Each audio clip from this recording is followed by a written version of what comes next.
இப்போது பிரதான வாயிலின் முக்கியத்துவத்தை பற்றி அறிந்து கொள்வோம். பிரதான வாயில் மிகவும் முக்கியமானது மற்றும் வளாக பாதுகாப்பிற்கு பயனுள்ளதாக இருக்கும். எந்தவொரு வளாகத்திற்கும் இது மிக முக்கியமான நுழைவு மற்றும் வெளியேறும் இடமாகும்.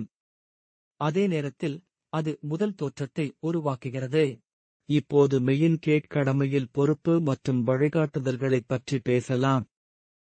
செல்லுபடியாகும் ஐடி, கேட் பாஸ் மற்றும் பிற தேவையான ஆவணங்களுடன் அங்கீகரிக்கப்பட்ட நபர்களுக்கு மட்டுமே அணுகலை அனுமதிக்கவும்.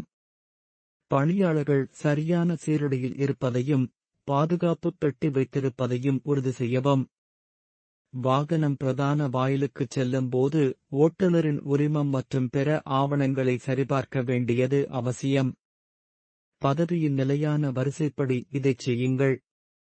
பிரதான வாயிலின் பாதையானது போக்குவரத்து நெரிசலில் இருந்து தெளிவாக இருப்பதையும் உறுதி செய்ய வேண்டும். அதன் அருகே வாகனங்கள் அல்லது மக்கள் கூடுவதை அனுமதிக்காதீர்கள்.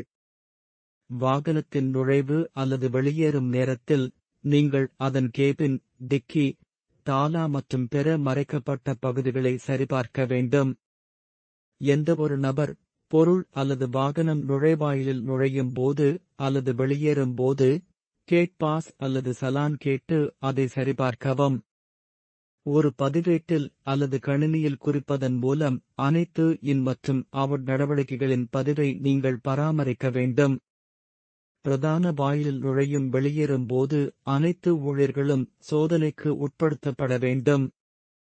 பெண்களை பெண் பாதுகாவலர்கள் மட்டுமே பரிசோதிக்க வேண்டும் என்பது குறிப்பிடத்தக்கது. நிலையான உத்தரவின்படி பார்வையாளர்கள், பொருட்கள், தொழிலாளர்கள், விற்பனையாளர்கள் மற்றும் வாகனங்கள் அனைத்தையும் சரிபார்க்கவும். சரிபார்த்த பின்னரே அவர்களை உள்ளே நுழையவும் வெளியேறவும் அனுமதிக்கவும். திட்டமிடப்பட்ட நேரத்திற்குப் பிறகு யாரையும் அனுமதிக்கும் முன் எப்போதும் சம்பந்தப்பட்ட அதிகாரிகளிடம் அனுமதி பெறவும். அனைத்து தொடர்புடைய தகவல்களையும் ஆவணங்களையும் சரிபார்த்த பின்னரே பார்வையாளர்களை பிரதான வாயிலுக்குள் நுழைய அனுமதிக்கவும். அவசர வேலை காரணமாக உங்கள் இடுகையை விட்டு வெளியேற வேண்டியிருந்தால், நீங்கள் திரும்பி வரும் வரை உங்கள் இடுகையை எடுக்கக்கூடிய ஒரு நிவாரணி உங்களிடம் இருப்பதை உறுதிப்படுத்திக் கொள்ளுங்கள்.